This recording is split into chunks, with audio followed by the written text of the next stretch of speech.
Hey, what's going on, guys? My name is Magic. Welcome to episode 1 of my Call of Duty Nazi Zombies Easter egg series. So essentially what I'm be doing in this series is going over every single map in Call of Duty Zombies in the order of which the map was released, and I'll be going over every single Easter egg that I am aware of in the game.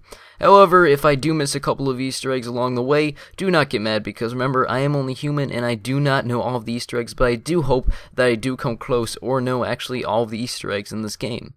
So this will be a really fun series to do, mainly because the only videos I do want to upload to my channel is Zombies videos, and since Zombies is kind of gone by the wayside and is not really relevant anymore, we're just me going over the storyline and some Easter eggs that are in the Zombies maps. And also, a lot of these things I can guarantee you do not know about, because I didn't even know about a lot of these Easter eggs until I recently found out about them.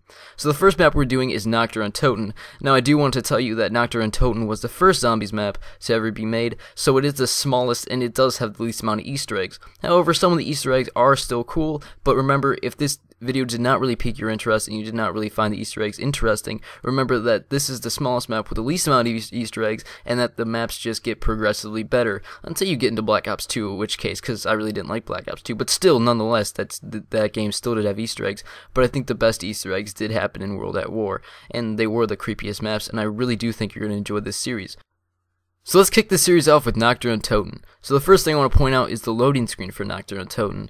You can see that it's actually a comic book, and this did set the stage for all the other Zombies maps. As you can see, the loading screen for every single Zombies map in Call of Duty to date for Zombies actually has a comic book. And basically the whole idea to it is that every page you turn, there's the next Zombies map. So the second thing I want to point out is the dates on the screen. You see 1964, 1959, and 1943, most likely signifying that they went back in time. You can also see that there's a bunch of Z's on the screen, and there's also silence in the top part of the comic book. And this also seems like there's a bunch of people on computers that looked brainwashed, and this whole thing is about how they were testing zombies to create super soldiers, and how basically they were brainwashing people, and it's just a whole lot of stuff like that. This comic book does this loading screen does kind of confuse me, however it does make a lot more sense to other people. And you can see at the top right of the screen we have a guy looking at a bunch of crates in a room. Now this has been rumored to be the Nevada base, where they're actually holding elements of 115 and other ways they're testing people to create super soldiers. However, that was not really confirmed because it is only a picture and we've never really seen that room before. So moving on to the next thing we have the sparking light. Now, this is kind of a small Easter egg, however, nonetheless, it is kind of debatable and people don't really know what it is. In my opinion, I think it's just some kind of electrical wiring that was cut and has been left ever sparking. That's what I think it is. Some other people think it's a light of some sorts, but I think it's just electrical wiring that was cut. And the next thing we see is the help and the blood handprint on the wall. Now, these are both traditional, as they're in all Zombies maps, or at least all in the zombie maps for World at War.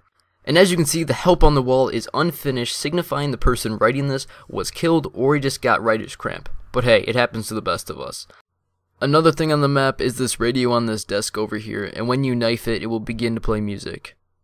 And also you can see on the wall over here it says Ascend from Darkness. Now nonetheless, these aren't really Easter eggs, but since they are writing on the wall, they are something interesting to look into. The next thing we have, and this is kind of interesting because it does tie into the map Shinonuma, and I will explain that when we actually do the Shinonuma map, which will be in a couple of episodes, because Shinonuma's map 3. If that video is out, there will be an annotation on the screen and a link in the description. However, if there is none, be patient, because that episode will come out soon, as it is already being edited. Anyways, so on this crate you can see a Nazi eagle symbol, and you will see a couple of words in Nazi in German, and it says property of German army, translated to English. So this crate, like I said before, is going to be significant. It's really the crate itself isn't really significant, but the logo on the crate is significant because it does tie back to Shinonuma, and I will explain that in my episode where I do break down Shinonuma and all the Easter eggs in that map. The next Easter egg is the tower out back, which is most likely a radio tower, and again you will see the significance of this tower when I cover all of the Shinonuma Easter eggs. Moving on to the next little Easter egg, you can buy the scoped Kar 98 from this little cupboard over here. Not really a huge Easter egg, but nonetheless, just something I wanted to point out.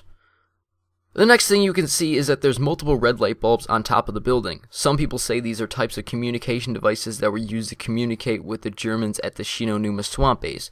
So these could possibly tie in with Shinonuma. However, I don't personally believe that they do, mainly because I think these red light bulbs have something to do with more or less aircraft. I assume that the red lights turn on whenever there's a German aircraft above, signifying that, hey, this is a friendly base and landing is somewhere in this area, so don't crash into the building, land like you're next to it. I assume that's what the light bulbs signified, and that's personally what I believe, but that's just my opinion, and that's just my theory. So moving on to the next thing, we just have the plane over here. We're no clipping into the plane. This plane has no significance. However, it does tie into the little storyline behind Nacht Der Untoten, which I should have done at the beginning of this video. But I'm just going to tag this little part in here. So what happens is your aircraft crashes into the ground, and you are left alive, and you see a zombie running after you, and then you take fort in the base nearby, which so happens to be Nacht Der Untoten. So that's that little bit of storyline. And this is just the crash plane that you came in on. And then the final Easter egg we have is the secret Easter egg song that's only in the Black Ops version of this game, not in the World at War. And all you have to do is shoot 9 barrels, 9 of the red barrels that can explode by the spawn area. And then after you do that, the song Undone by Kevin Sherwood will play.